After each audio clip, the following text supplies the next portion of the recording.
माझं नाव काका भिसे. मी आंबोलीतील एक पर्यटन व्यावसायिक आहे. माझं लाकडी खेळण्यांचं शॉप आहे. तसंच मी इको टुरिझमच्या माध्यमातून वाईल्डलाईफ टुरिझम आंबोलीमध्ये गेल्या 15 वर्षापासून करतो आहे. आंबोली समुद्रसपाटीपासून जवळपास 2700 फूट उंचीवर आहे. त्यामुळे महाराष्ट्रातील सगळ्यात जास्त पाऊस पडणारे ठिकाण म्हणून आंबोलीला ओळखलं जातं. आंबोलीमध्ये तुम्ही आल्यानंतर 3 प्रकारच्या ऋतूमध्ये आंबोलीचं पर्यटन चालतं. मुख्य जो पर्यटनाचा आमचा हंगाम आहे तो पावसाळी पर्यटन हंगाम आहे. शेकडो प्रकारचे धबधबे आहेत. ऊन, पाऊस, धुकं, इथली हिरवळ ही इथल्या पर्यटकांना नेहमी भुरळ घालत आलेली आहे. यामध्ये जास्त भरणा हा गोव्याच्या पर्यटकांचा आंबोलीमध्ये पावसाळ्यात असतो. कोल्हापूर, बेळगाव, पुणे, मुंबई इथून सुद्धा मोठ्या संख्येने पर्यटक येतात. आणि गोव्याला जाणाऱ्या रोडवरतीच आपलं आंबोली असल्यामुळे लोकांना नेहमी आंबोलीमध्ये थांबून काही काळ या ठिकाणी थांबून मग लोक गोव्याच्या दिशेने जातात. तर आम्ही लोकांना आवाहन करत असतो की stay on the hills and bathe in the sea. तुम्ही डोंगरावर राहा आणि समुद्रात पोहा, असं आम्ही नेहमी लोकांना सांगत असतो. आंबोलीमध्ये तुम्ही आल्यानंतर या ठिकाणी 5 ते 6 पर्यटन स्थळ आहे. हिरण्यकेशी नदीचा उगम, Mahadevgad, कावळेशेत eco valley, Shirgaonkar point आणि इथला परीक्षित पॉईंट जो जंगलांनी व्यापलेला आहे, जिथे आत्ताच वनविभागाने जंगल सफारी चालू केलेली आहे. अशा प्रकारचं इथे थोडंफार मनोरंजन तुमच्यासाठी आहे.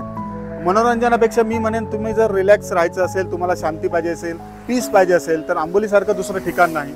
लोक अगदी आंबोलीच्या प्रेमात पडलेली आहेत आणि आंबोलीमध्ये स्वतःची घरं बांधलेली आहेत. पर्यटक म्हणून आले आणि ते आंबोलीचेच झालेले आहेत. मी असं म्हणेन की तुम्हाला जर निरोगी राहायचं असेल तर काही दिवस येऊन आंबोलीत राहा. तुमचे आजार कमी होतील, तुमचं मानसिक थकवा जो आहे तो कमी होईल. इतकी सुंदर आंबोली आहे. 110% ऑक्सिजन आहे असं मी म्हणेन. आणि मी स्वतःला असं म्हणतो की मी स्वर्गात राहतो, म्हणजेच आंबोलीत राहतो.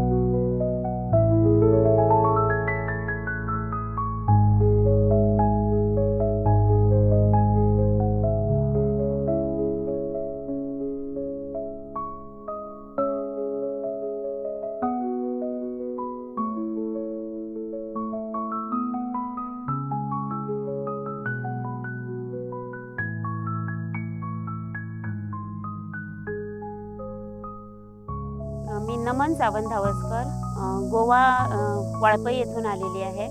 आणि इथं आंबोली हा गोव्याला खूप जवळचा भाग असल्या कारणाने शॉर्ट ट्रिपला गोवेकर सगळे आंबोली हे ठिकाण पसंत करतात. त्याच धर्तीवर आम्ही काल 1-2 कपल्स इथं आलेलो आहोत आणि इथले बहुतेक सगळे पॉईंट्स आम्ही बघितलेले आहेत. निसर्गाने समृद्ध असा हा प्रदेश आहे आणि खूप मन आमचं इथं रमून गेलं. इथून जाऊ नये असं वाटलं. खूपच सुंदर परिसर आहे आणि कुणालाही भुरळ घालील असा हा निसर्ग आहे. खरंच लोक म्हणतात ते काही खोटं नाही की हा स्वर्गच आहे आणि तो तसाच अनुभव आपल्याला देत असतो. फक्त काही ठिकाणी काही गोष्टी खटकल्या त्या सांगाव्याच्या वाटतात, कारण गोवा हाही पर्यटनासाठी खूप फेमस असा पॉईंट आहे. तर इथले रस्ते बहुतेक खूपच खराब झालेले आहेत. त्यामुळे येणाऱ्या जाणाऱ्या लोकांना खूप त्रास होतो आणि इथले पॉईंट्स दूर दूर असल्या कारणाने स्वतःची गाडी घेऊन यावं लागतं आणि गाडी घेऊन येताना ह्या इथल्या रस्त्यांचा खूपच त्रास होतो. सुरुवातीला जेव्हा आम्ही नांगरतास धबधब्यावर गेलो तेव्हा धबधब्याच्या अगोदर आम्हाला दर्शन झाले ते तिथल्या कचऱ्यांचं.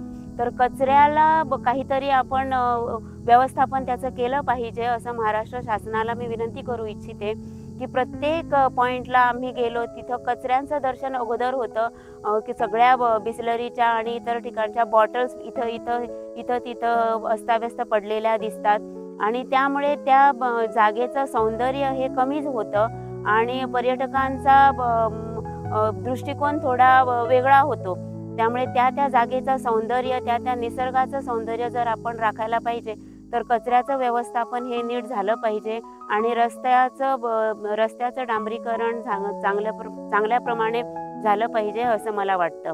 हा निसर्ग आपल्याला देणं आहे, त्याचं आपण संवर्धन केलं पाहिजे आणि कुठेही सगळीकडे फलक लागलेले आहेत तरीही पर्यटक स्वतःला हवे तसे वागतात. त्यामुळे पर्यटकांनीही संयम थोडा राखून निसर्गाचा आस्वाद घेतला पाहिजे.